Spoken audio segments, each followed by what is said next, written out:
मैं अपने सबसे अच्छे दोस्त को आखिरी बार श्रद्धांजलि दे रहा था कि तभी अचानक एक धमाका हुआ। खुशकिस्मती से मुझे सिर्फ कुछ मामूली चोटें आईं। मुझे समझ आ गया कि ये जगह अब सुरक्षित नहीं है, इसलिए मैं बिना देर किए वहां से भाग निकला। लेकिन जैसे ही मैं पेडेस्ट्रियन ब्रिज पर पहुंचा, पीछे से किसी ने मुझ पर गोलियां चला दी। मैं तुरंत पत्थर की दीवार के पीछे झुक गया और बाल बाल बच गया। मैं दूसरी तरफ भागने ही वाला था कि तभी सामने से एक मोटरसाइकिल तेजी से मेरी तरफ आई। उसने अचानक यू टर्न लिया और मुझ पर लगातार गोलियां बरसाने लगा। मेरे पास भागने की कोई जगह नहीं थी। मैंने गार्ड रेल से लटकती केबल पकड़ी और सीधे ब्रिज से नीचे कूद गया। मोमेंटम की मदद से मैं बिना चोट लगे नीचे पहुंच गया और तुरंत पूरी रफ्तार से भागने लगा। लेकिन मोटरसाइकिल वाला असैसिन मेरा पीछा नहीं छोड़ रहा था। मुझे मौका मिलते ही मैं उस पर झपटा और एक ही वार में उसे जमीन पर गिरा दिया। फिर मैंने एक रोप उठाई और उसके गले में कसकर लपेट दी। तभी उसने बताया कि वो स्पेक्टर के लिए काम करता था। लेकिन अगली बात सुनकर मेरे होश उड़ गए। उसने कहा कि मेरी पत्नी मैडलिन ने ही मेरा ठिकाना बताया था। ये सुनते ही मेरा गुस्सा फूट पड़ा। मैंने उसे जमीन पर पटक दिया। इसके बाद मैं उसकी मोटरसाइकिल लेकर सीधे उस होटल पहुंचा जहां मैडलिन और मैं ठहरे हुए थे। उसे देखते ही मैंने पूछा,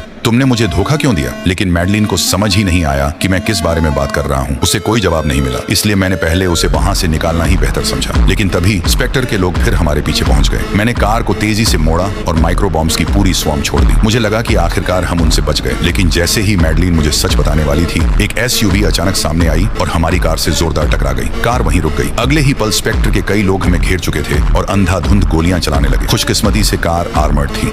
मैंने शांत रहते हुए अटैक मोड एक्टिवेट किया और कार की हेडलाइट्स तुरंत मशीन गन्स में बदल गईं। दुश्मन ये देखकर घबरा गए और चारों तरफ भागने लगे। मैंने स्टीयरिंग जोर से घुमाई और कार को वहीं घुमाते हुए लगातार फायरिंग करता रहा।